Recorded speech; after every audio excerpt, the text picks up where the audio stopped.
Okay, folks, welcome back. This is our weekend review. We're looking at the dollar index here. This is our daily chart. There's a couple things I mentioned on the midweek review on Wednesday, May 6th of 2020. If you haven't watched that video, please stop this video here, go back and watch Wednesday's video again, okay? And write down the things you hear me talk about, the scenarios that we would be looking for to study what price may do.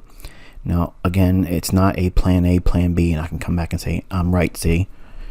I give you the specific things that would constitute a trade idea, but they have to do one or the other.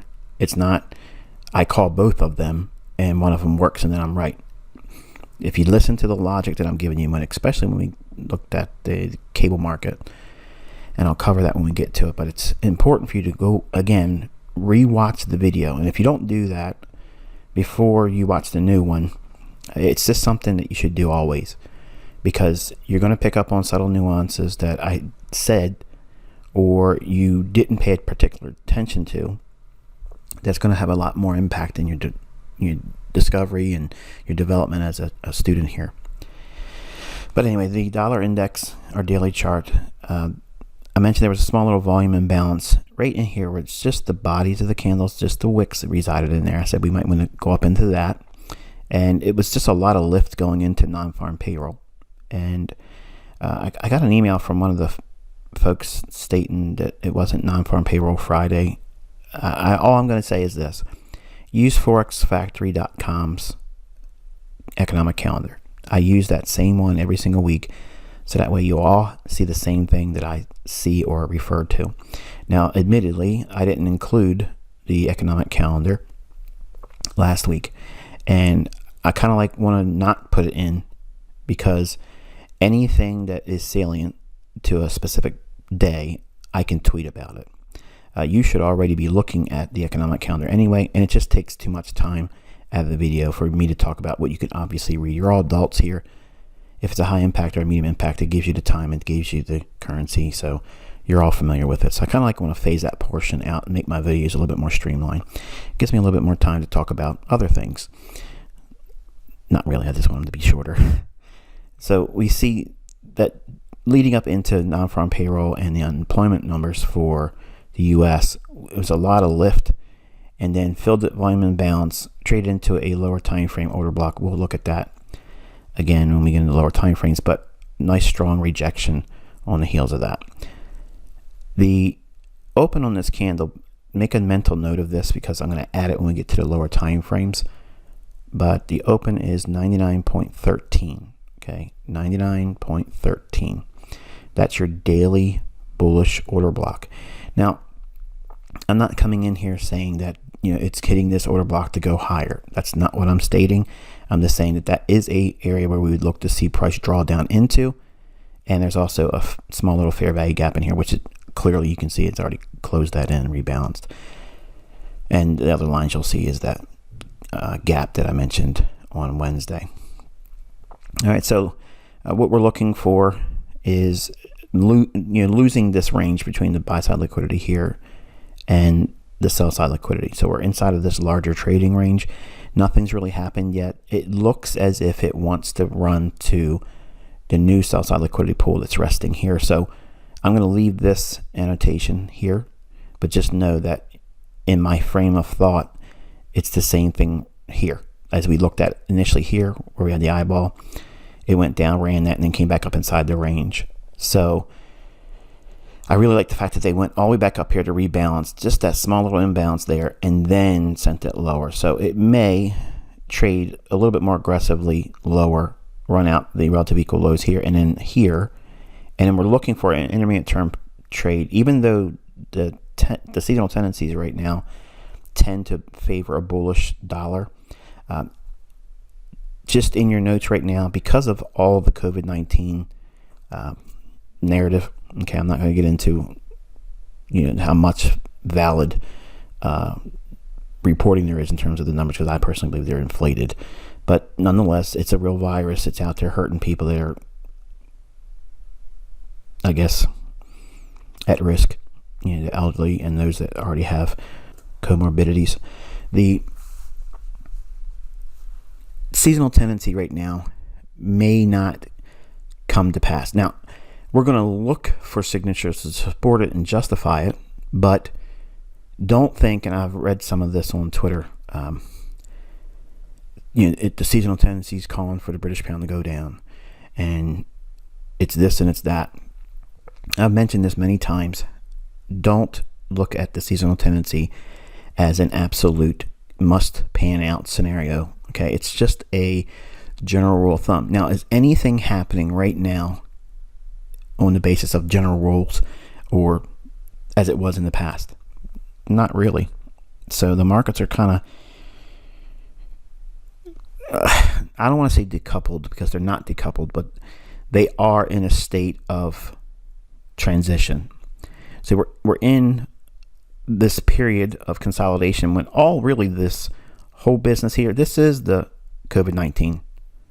All of this area right in here, this trading range, that's COVID-19. All this right in here, okay, that may have been this the Central Bank of the United States pricing in ahead of what was already obvious to come when we were talking about it. But really, when it hit the fan, it's just been going sideways. But I'm going to revisit the idea of the seasonal tendencies, but I need to have a little bit more information. So putting the seasonal tendencies aside and COT, because I know I'm getting requested to share that too, it's not imperative that we bring that data in at this moment because we're still inside the range. And I want to see evidence that we are leaving the range and go below here. Because if we go below the sell side liquidity here, then I'm fairly confident that we're not going to want to come back up into here at all, because all of this is really balanced nicely.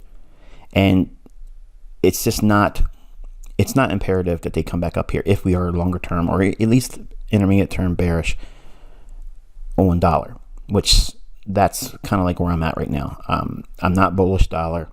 I want to see the dollar come down and rebalance the BISC here, the buy side imbalance, sell side inefficiency. So I'm looking for 97s, 97.50, 97.30. If we can get that constant encroachment, 97 big figure. Full closure comes in at the high here at 96.69. So that's what I'm thinking. That's where my thought process is. That's where my bias is. That's where I think that the best opportunities for my illustrations inside the mentorship will be better suited and served to you as the student. It's not, again, it's not an arm wrestling match. It's not, ICT's calling the dollar lower, so I'm going to go in here and try to see if I can see something else. And if you do that, it kind of like defeats the purpose of learning because you can do that kind of stuff on social media with me. But in here, if you're looking at the things I'm trying to go over and outline for logic and algorithmic theory, then it's better for you to at least go along with that teaching and study the mannerisms and characteristics that's seen in the delivery of price, because then you'll get the experience that you're paying for being here. Otherwise, you're really not getting what you paid for, and it's not my fault. It's your fault because you're not adhering to the process and the way I'm teaching it to you. So anyway, we're looking for lower prices on dollar. We don't want to see it go back above Thursday's high, and near term is the short term low here at 98.57. So we're looking for a run below this next short term low. 98.80 is the next intermediate term level for me, and then we should accelerate to this area here. Okay, it should get down here rather easy in my expectation, but we'll see if it does that or not. Dropping down into an hourly chart for dollar. All right, so here's the hourly chart for the dollar index, and for those with the benefit of having refreshed themselves and watched Wednesday's video, everything I'm showing you here is true to form based on the things I was outlining and what may be unfolding. The only addition I have here is the bearish order block here, and there's no real harm in that because really the logic was we were looking for it to run above these relative equal highs, and I gave you this level here, which I felt was far less likely to be traded to. I didn't think it was going to be likely to happen, but the open on this up close candle, the last one right for the down move, is your bearish order block, and that opening price is 100.40. Okay, That's important because the high on this candle goes exactly to 100.40, so precision. But it adds one more dimension to what would otherwise be looked at over here. Now, I did not go into this, but this is what you do with your study. This is exactly how I teach it in the mentorship. It's not imperative that I go through the long, exhaustive approach of putting every detail of every nugget and nuance that I teach about price action. That's what you're supposed to be doing in your charts. Okay, there's a lot of things that I left out in this chart to make room for your own annotations, and including the things that you've learned, such as what I'm about to show you here. Whenever we have relative equal highs, you want to find the highest high. The candle's high on this is 100.21, and they're both really posting basically the same high, 100.21 on this one and this one. So they're both the same high. But what is 100.21 essentially? 100.20, right? That's your institutional level. So 100.20, if you went 10 pips above that, that would be what? 100.30. And then 10 pips above that would be what? 20 pips total of 100.40. So you get a really nice symmetrical raid that runs stops to a bearish order block. By itself, that's cool enough. I could put that on YouTube and everybody's like, wow, that's really neat. But the real important factor is I explained why we were going up here with this phantom trend line and running this buy side liquidity. Okay, so we wanted to see it go up there, and then we were watching to see what transpired on the employment numbers on Thursday, and then rolling into non-farm payroll Friday.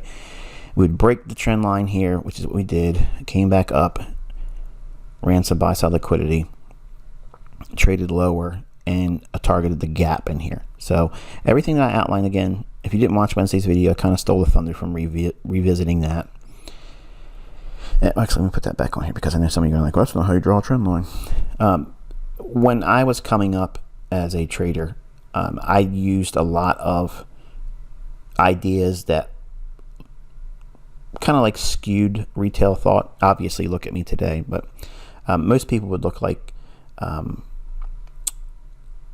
taking the low here and projecting it up, or this low and projecting up, or going in here and using the buys of the candles and allowing this as a little deviation there. I just looked at the overall back and forth of this and split it right down the middle, kind of like an Andrews pitchfork.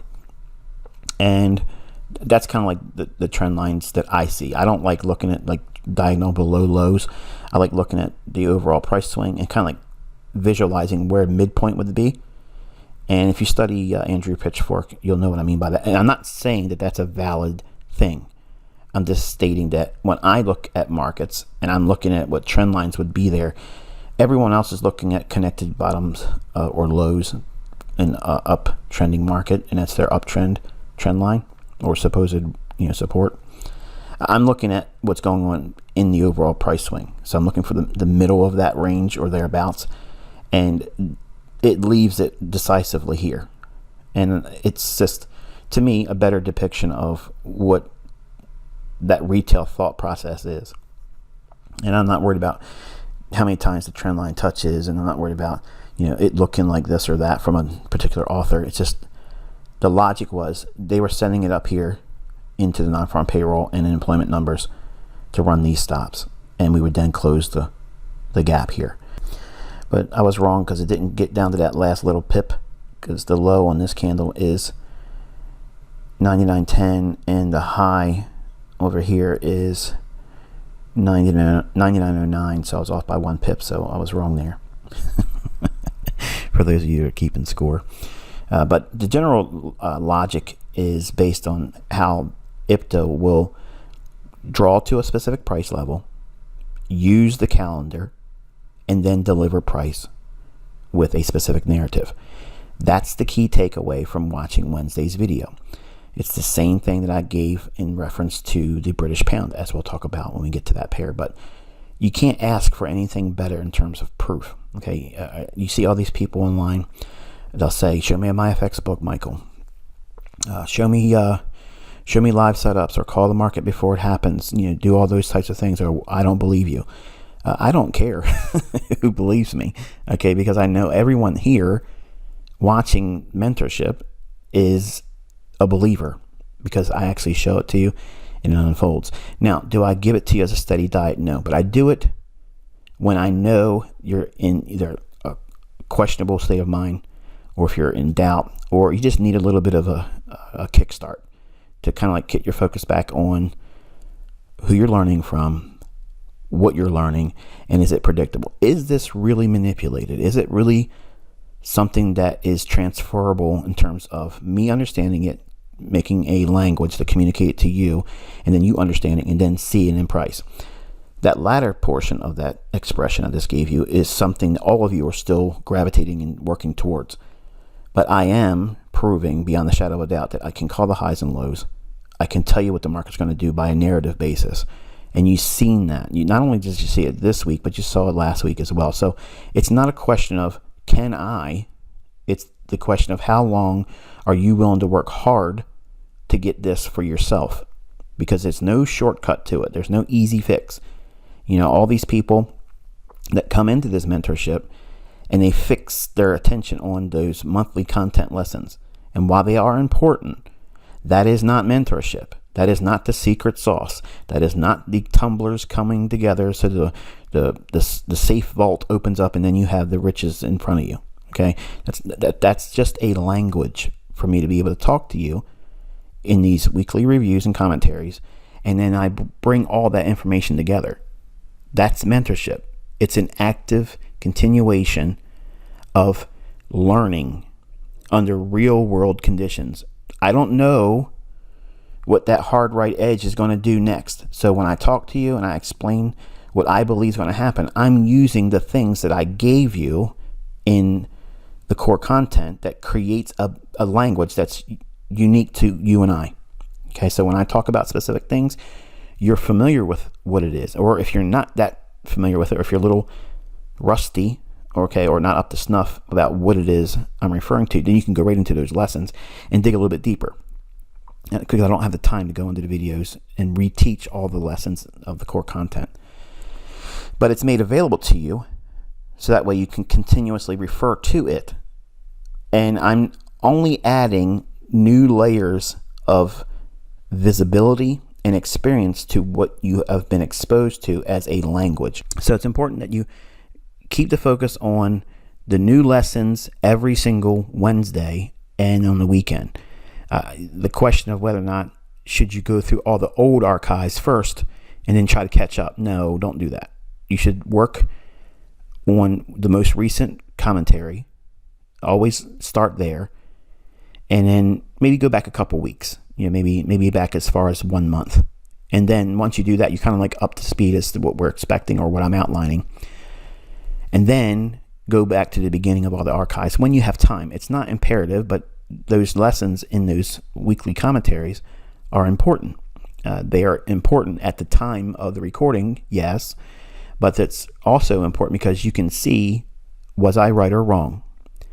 Was the logic that I was expressing around the ideas justified? And is it found in the core content? Because if it's found in the core content, then I'm teaching something that I've already told you and promised that is valid. This is how these markets work. I understand them. I can see it before it happens, and I articulate it to the best of my ability. Not as often and as clear as most of you would like, but again, I'm not a signal service. I'm not providing that. Too many people are already copying me as it is, or just blatantly trying to go out there and just reteach my stuff, and not even change the names of anything either, because my name sells. So if I gave you a steady diet of, okay, this is what's going to happen next, we're going to do this, do this, do this. As many of you may raise your hand and say, that's exactly what I need to learn, I'm going to tell you quickly and abruptly, and probably to the point to offend you, I'm not going to do that. I'm never going to do that, because you're not going to learn anything except for you got to get it from my hand. I got to give it to you before you can do it. No. You got to graduate up to seeing it yourself through failure. Failure is the lessons. You got to get through this process of seeing it, not seeing it work out, and then figuring out what it is that you saw wrong, because that's who's wrong here. Not me, not the content, not the method. It's you. Just like it was me every time I lost money. It was me that got it wrong. The trader, Michael. I blew it. I screwed it up. Okay. And the lessons you get from that is development. That's maturity. That's refining. And most of you don't want that portion of the process. And you're never, absolutely never, underscore, highlight it. Okay. You're never going to be profitable, or at least consistently profitable for a long period of time, if you don't submit to that portion of this, because it's hard. It sucks. That's the part that is work. It feels like you're never going to get it, but you will if you stick with it. And everyone's going to have a different timeline as when they're going to get it. Okay. So that's the only cheerleading you're going to get from this video. Let's drop down into the 15-minute time frame. All right. So here's the 15-minute time frame on the dollar index. You can see on Friday, we had the market run up, run buy stops first, then sink it lower, run sell stops, relative equal lows. And they came back right in here to rebalance all of this. So we have a SIBI, another SIBI, and it rebalanced in here, and then they sank it aggressively going into that daily gap. And I was only off by 1 pip, so obviously we'll be looking to see it continue through that. This gap, because it's a real gap on the daily chart, we are delivering sell side now. It's okay, it's permissible, it's reasonable, okay, to see price come back up into the 99.20, maybe 99.25, if it trades up into there, because it would be doing what? It's offering buy side delivery that did not get offered on the daily chart. Remember, this level here and this level here are the boundaries that make that gap where there's no trading at all in the daily chart once the gap formed. Now we're just now going down into it. So it's offering sell side to rebalance that and make it an efficient area of price action. It needs to trade up to 99.22 or 99.25. Then if we break lower, this becomes a balanced price range, and price should stay heavy and remain going lower, looking for our lower level objectives, 98.80, and then down into that lower level buy side imbalance, sell side inefficiency on the daily chart for the dollar index. All right, so that's what we're looking for, the continuation of. Let's roll into euro dollar. All right, so here's the euro dollar. It's our daily chart, and we came down into a bullish order block, which we'll see on the hourly chart, but we went below the rejection block in here, right here, this down close candle. Okay, we traded down through that, and I gave you an order block level to watch on the euro dollar, and we'll take, again, when we get to the hourly chart, we'll look at that. But there is a SIBI in here that we almost completely closed in. That would be here now. So that level will be there when we go in our lower time frame. So we're looking for 108.95, and then 1.09 big figure. There's a small little imbalance in here, but it gets back to the bearish order block here. So we'll see if it has any ability to go higher with weaker dollar. And unless we take out Thursday's low, I'm bullish on euro. Dropping down into an hourly chart for euro. All right, so here's hourly euro dollar, and here's the order block I mentioned, and then we had the sell side liquidity resting below these lows. Small little fair value gap also, and we closed the fair value gap, hit the order block, and ran the rejection block on the daily chart, and then market rallied higher. Then we had returned back into this 1.0823 level, or 20 institutional, rallied up one more time. In this area, okay, we had this sell side delivery, but it was a buy side imbalance. So we have SIBI, rebalances, and then drops back down. So this becomes a balanced price range. If we trade above it, okay, if we trade above it, this is underlyingly very strong bullish. Also, we have consolidation, lead the consolidation, distribution, redistribution, another level distribution, smart money reversal, low risk buy, and we should start seeing accumulation on the buy side of the curve if this is in fact a market maker buy model. It looks as if it is to me personally, so we could potentially see, if we continuously drop lower on the dollar, we could make an attempt to get back above this high here at some point over the next couple trading sessions and or weeks. It doesn't have to be an explosive type move. It would be nice to see something like that, but we want to be looking at all of the sell side distribution points over here on the sell side of the curve to match up for our buy side, and then make an attempt to get it back up into here and drop into a 15-minute time frame for euro. All right, so here's euro dollar on the 15-minute time frame. You can see non-farm payroll, relative equal lows, drop down. The YouTube channel project that I've been putting videos up on, I will give you more detailed versions of those setups, but I would like to have the ability to get 5 of them, and then I'll go in and I'll show you each one.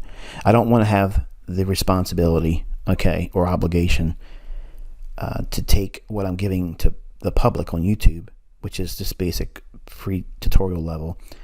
I don't want to make one of those videos and then come back in and do like a 20-minute video giving the mentorship perspective of the same setup, but I will be doing that. So nobody thankfully has asked for this from the mentorship group. Like, no one said, hey, look, you're giving that out on the public, can you give us the deeper interpretation of what is available through the mentorship? So just know that I am doing that, but I'm not going to do it as soon as I do a video for the public. I'm not going to go and create another video because I have a schedule I have to keep, and it's just a lot of things. It's a lot of things going on that you don't know about that I do outside of mentorship. I have other businesses, I have other things, and I have family members I'm taking care of that aren't working anymore. So all of that requires my time, but I am taking in account for all of the things that we're doing on the YouTube channel. You will have 20 case studies where you're using the content you learn in the mentorship. It may not be here is every facet, because it's going to be made available to anyone from month 1 level and higher, but I'm just going to plaster it together into a annotated chart that has all the details that would amplify what would already be expressed in the free level perception in the 20 videos for the optimal trade entry pattern recognition series I'm doing for YouTube. Okay, so don't ask me when they're going to be released. Don't tweet to me when you're going to put this one up. Please don't do that, because it's annoying and I'm doing a lot as it is. So just know that I will do it, but when I get 5 of them, so in other words, I got 3 more videos to do on YouTube, and then we'll fill in a series of the video. Will probably be about an hour each one at max. I don't want it to be that long, but it shouldn't go any longer than that. And I know some of you are complaining that the videos I'm producing in the weekly commentary, some of them go longer, than an hour or so, and it's additional content that you're trying to go through to keep up. Remove the idea of trying to keep up. Okay, there's no way you're catching up if you're just starting. Okay, and there's no need to feel like you're catching up. There's no such thing as catching up. Okay, you're in here, you're going through the process in the order it's given to you, and then you just grow in your own pace. Don't feel like you're rushed. But anyway, euro dollar, where was it at here? We have a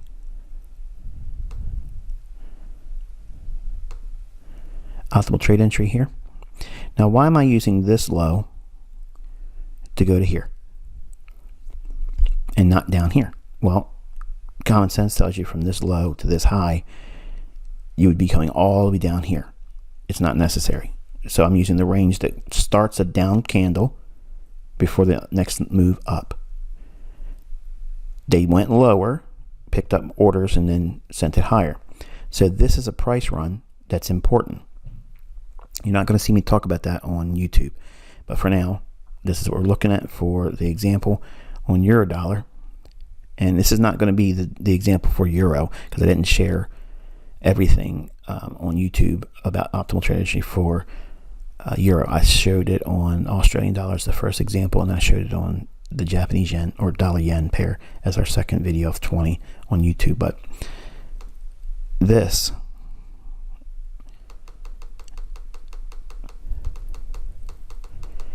I got a question. What was the setup for Euro? Because I tweeted that said Euro gave a New York session setup, and the member was a new member. So I want to make sure that at least making an attempt to try to capture everyone's most important questions. And I'm not trying to say everyone's question is not as important as anyone else's, or that one question is more important than the other. But I know that some of the questions you are asking me are answered in the content. And if you just submit to what I already outlined in the beginning of the enrollment process, keeping a study journal, you'll see that that's true. And when you become a charter member, you'll get to be able to interact with people on the forum, and they'll actually be more beneficial to you as a collective group, because a lot of them, we have really good note takers, and some of them can tell you exactly what video at what minute marker I'm talking about things. So I'm very appreciative of that. But you'll see that when you get into the charter membership. And we have a really good community. I don't put up with a lot of riffraff in here. Even if you come in here acting unruly or disrespectful to me or anyone else, you get banned. And I don't feel sorry for that. All right, so we have a high of 549, and relative equal highs at that price level. Price drops down. What's the time of day here? It's 10 o'clock in the morning. So we have non-farm payroll dropping down, running sell side liquidity here. Optimal trade entry, 81.80 level, sends it higher to a high of 1.0875. So that's a very, very nice run. It's a weekly objective. 50 to 75 pips again is like my bread and butter, and you got a 50 pip runner here. So there's nothing wrong with that. And it's using the logic that a simple pattern, looking at a specific time of day, 8:30 in the morning until 11 o'clock. That's your opportunity or window of opportunity for looking for a setup. And I gave you the outline for what would set up that weaker dollar should it materialize. And we saw the dollar weakening, and then that allows lift for the foreign currency. I've been keeping the specifics about euro to cable germane to cable being the more stronger of the pair. So if there's a buy signal, the buy signal is going to be better performing on British pound versus the dollar. So let's look at that now. Okay, so here's the British pound daily chart, and the market has ran its Thursday's high, ran even the Wednesday high in here. So we had a run below sell side liquidity. Again, also a daily rejection block. The down close candle closing price is 1.2297. Price trades below that on Thursday, and then we reject and go higher with the context of that weaker dollar. So I want to see if we have the ability to get up here and clean up this volume imbalance in here. This is what I'm looking at as a potential premium array. All right, so 24.99, basically 25 big figure.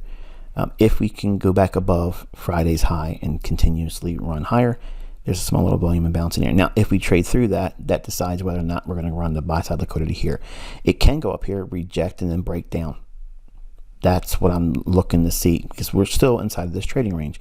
I'm not trying to forecast the break and continuation higher or break and continuation lower.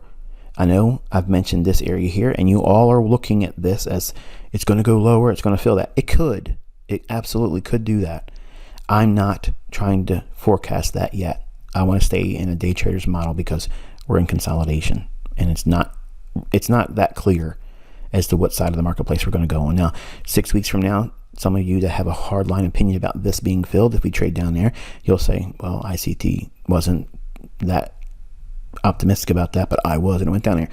Congratulations. I'm just telling you from my personal experience. And remember, I have to co-sign on this every single week, not just once in a while. Okay, and I'm delivering my commentary and my opinion based on my experience with this information, this these tools and these concepts I've created and authored. If I have a way of just guessing as to what it's going to do, that's not something I can teach. But I am teaching following rules and processes and protocols that leads to an expected result. Not a guarantee, a promise that you're going to be profitable, but it gives you, or at least it does for me, it gives me a way of interpreting price action in a way that doesn't feel like gambling. And when I'm wrong, I'll know I'm wrong, and I'm not going to be confused about it. But my expectation is I should be hitting a very high level of consistency, and my commentaries speak to that effect. So we're looking for, as I outlined here, I'm looking for continuation lower on the dollar. So if we can see that, we're going to go up into the volume and balance up in here. All right, so here's cable on the hourly. We drop down into, let's scrunch this up a little bit. I mentioned that this was the liquidity pool. It would be the next sell side liquidity pool or draw on liquidity, but the very near term would be at the very minimum these relative equal lows, which is the 123 big figure, the liquidity at that price point. Again, you're not going to appreciate what I just said unless you have watched and taken notes from Wednesday's video. We traded up into the SIBI first here and then targeted the sell side liquidity. I gave you another scenario, not a plan B, plan A. These are two specific scenarios that you would look to practice in. If one formation occurs before the other, and what do I mean by that? And this is very important because I do have cynical people in this mentorship, and they are very stiff-necked individuals. They think they know everything. They're very pompous while they're in a state of ignorance. Okay, and if that offends you because you know who you are, I don't care. Okay, you're here to learn, and these stiff-necked individuals, okay, don't follow along in the logic that I give. And that's why it's very important for you to take notes, and then where you hear me say something, write down the minute marker in the video and the date that I say it. And then when I go back into the next recording, like I'm doing now, I'm referring to the previous video, you'll know what I'm saying and where to find it. And because if you are downloading the videos to your hard drive and not storing them on online cloud places and Google Drives and such, that stuff gets you banned. It takes us a little while to get it, but when I find it, you get banned. And we have banned 5 people since the third week of April. It's 5 people has been banned because they put it online and they swore they weren't doing anything except for just keeping it there. There's no reason to do that. Okay, you can get a flash drive for like $10 and it'll basically have my entire library, even my free stuff, it will all fit on one flash drive. So there's no excuse for you to have it on online. You're just making it available to other people. And that's why I ban you. And I don't care about your sob story when you email me. But when you go into the commentaries and I give you scenarios, what I'm doing is I'm saying, this is what I believe is going to happen. I believe it's going to go to this level. That right there, I just co-signed. That's my bias. I believe it's going that direction. So if I give you something that would negate that trade idea, it's for your study and your edification. It's not for me to be able to say, look, I was right about that.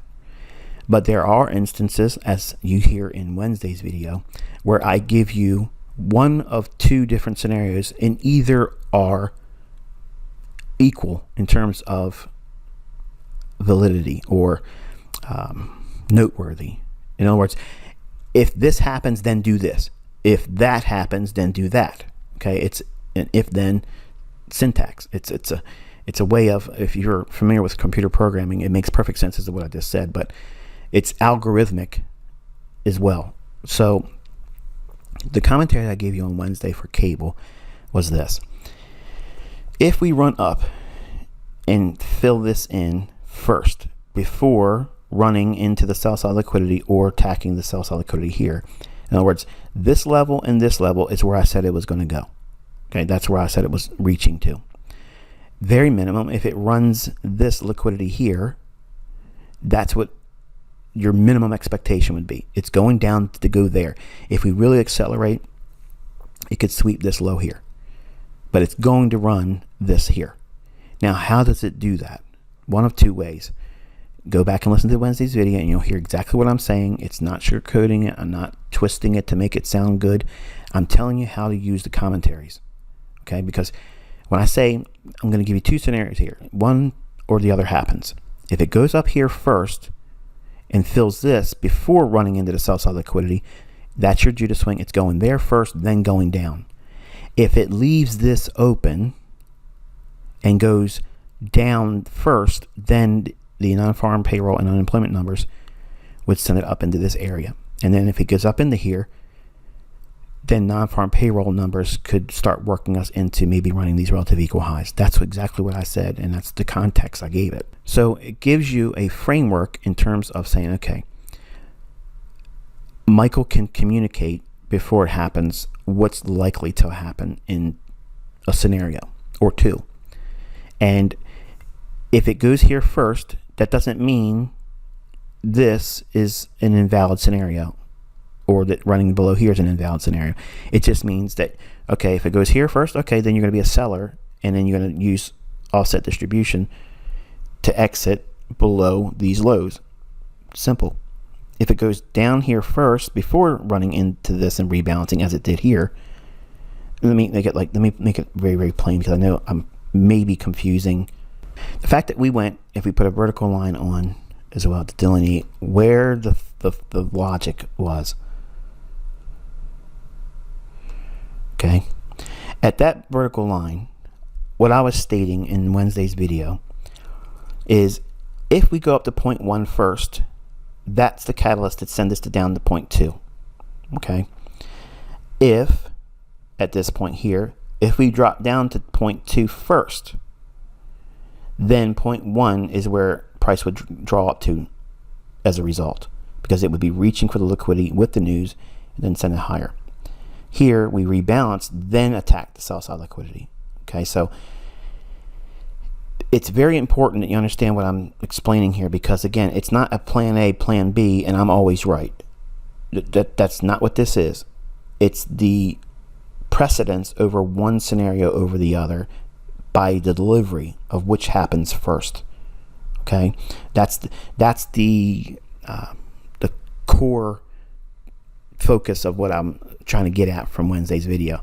No one said anything to me in an email that I could see, and no one tweeted anything to me. Not that you should be tweeting anything about mentorship discussions or commentary, because I won't address it. If anything, I'll probably DM you and tell you delete it, and hopefully you'll delete it, because if you don't, I'll be offended. But the point is knowing what the market's going to do. In other words, the fact that we run up to here first, then attack the sell side liquidity. That was one of the scenarios. Now, that's a tradable execution.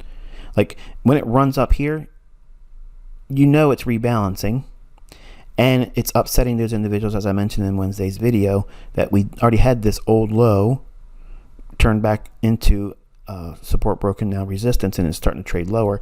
We've already done that. So it's going to want to do what? Come back up in here, consequent encroachment, or fill in the SIBI. And then if it does that ahead of the sell side liquidity pools, then you know that there's going to be a likely high probability low resistance liquidity run dropping down into 0.2. Okay, 0.2 is just simply the sell side liquidity or sell stops below these relative equal lows.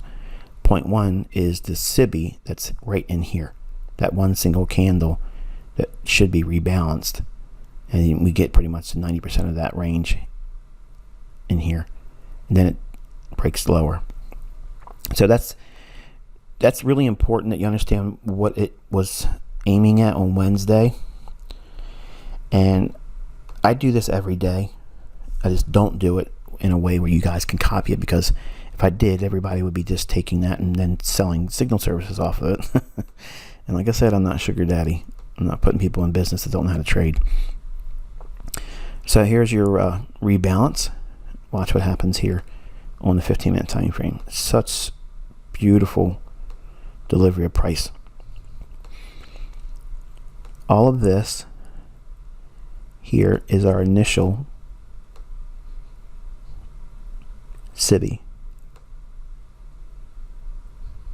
Okay, all of this single candle down to the next candle's high.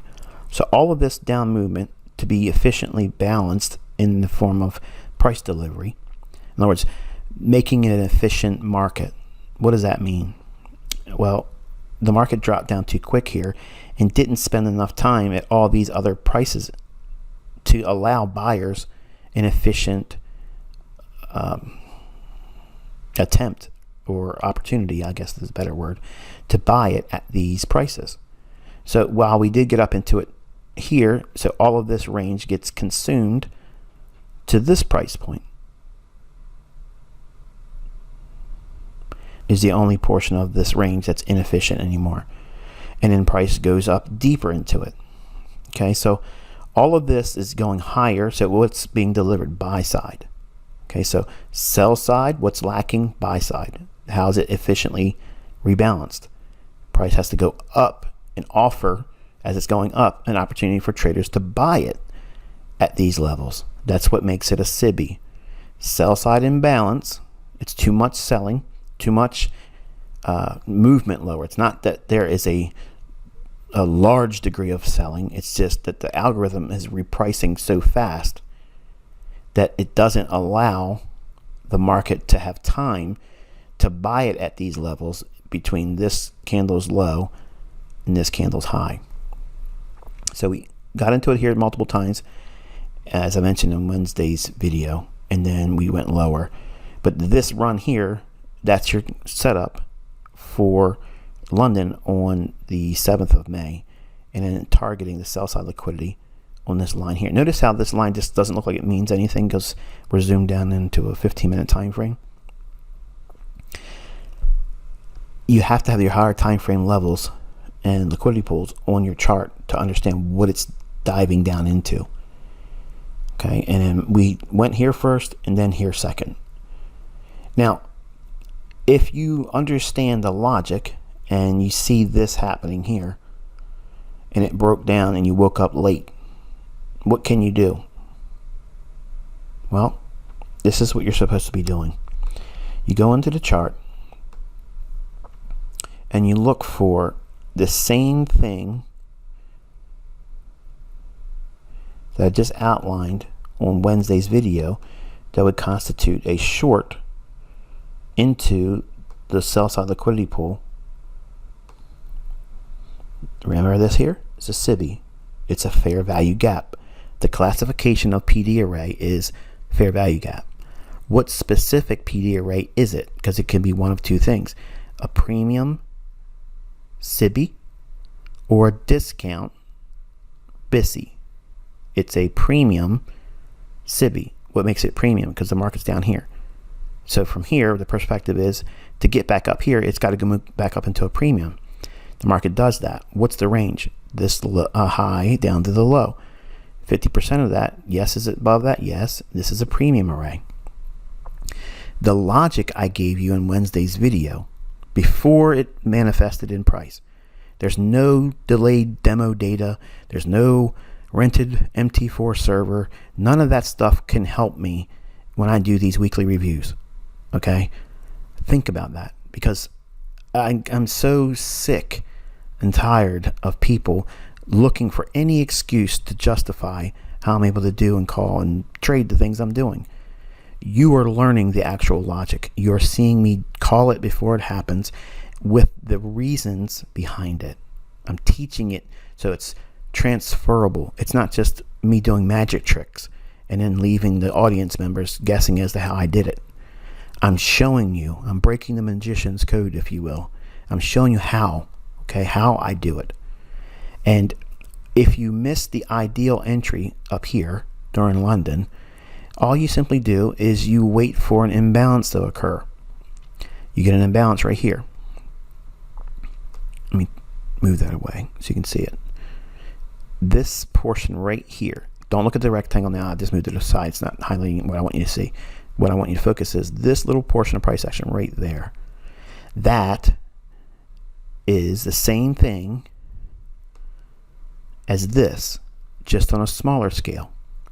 So the market does what? It creates an imbalance of sell side. So there's too much selling in terms of the price delivery. It's not too much selling and not enough buying. It's the algorithm repricing too sudden to offer inefficient approach to or opportunity for people to buy it at those levels in here, and the market goes up into here, here, and here, and here. So all of these candles, that's your opportunity to get short with the logic that I gave you on Wednesday. Remember, goes here first, then it's going down here second. If it went down here first, then it's going up here second. But in London, it creates an imbalance. Now, what time of day is this? It's 6:30, and next window here is 7. All right, so you all know that this is approaching the New York kill zone. Okay, so New York kill zone, that would fit the criteria for it, and it's also trading up into a bearish order block. So which order block do you use? The one that has the logic or narrative to support it, which if it goes up to here, the move should be going lower, going down into the sell side liquidity. If it breaks down and gives us a fair value gap and a bullish candle right for the down move, that is a high probability bearish order block. That's the ones you trade. Okay, you can see now why mentorship is important. Mentorship is the weekly getting together of me explaining this stuff. It's not the actual lessons in the core content payable months. In other words, when you're paying, those lessons you're getting at the top of each one of those months, they are important, but that is not mentorship. All of that is just the language. Me spending time with you and explaining these things before they happen and referring back to the things that's already happened as well, because it doesn't always have to be foresight. I don't want to always have to be performing magic tricks for you. Okay, I'm hopefully beyond the point of having to prove anything to anyone. The fact that you sent me money should be proof enough that you believe to the degree that would warrant deeper investigation in your own learning, not just what I can do. But when you see the logic that I'm explaining and why it should happen, then you go into the core content lessons, put those things into the proper places. And this is what I'm referring to. We went here first, so from this area here, then it should drop down. Well, we missed the opportunity to get in here, ICT, so what do? Nothing but wait. You create an imbalance here. Okay, great. It's going to trade back up into what? Another premium. What's the premium? The high to this low, it trades up above 50. 50 in the fib. Not that it's a magic, not that we rely on Fibonacci. It's just a general framework for me to be able to communicate what fair value is and premium and discount. If it goes above 50, we're breaching equilibrium. So in other words, what do I mean by that? Let's do this. Remember what I said? It's going to be a short video.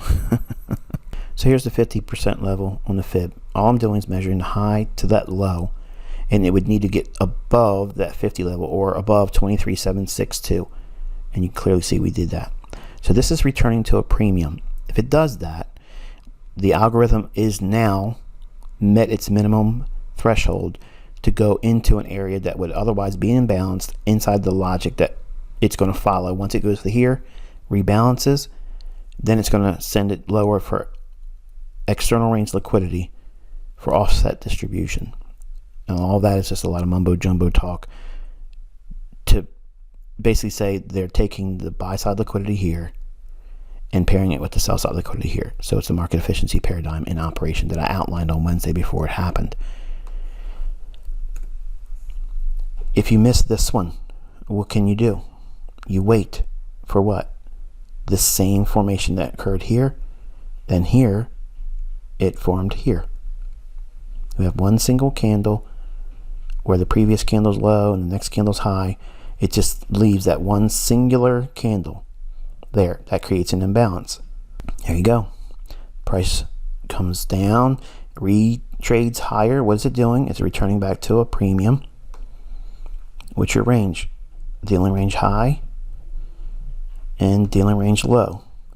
Here's your 50 level. It trades above it and into the fair value gap. Then does what? Runs to where I told you it was going to go. Bottom line is, all of this stuff is repeating every single day. And you're not going to appreciate it until you go into your charts and you do these things.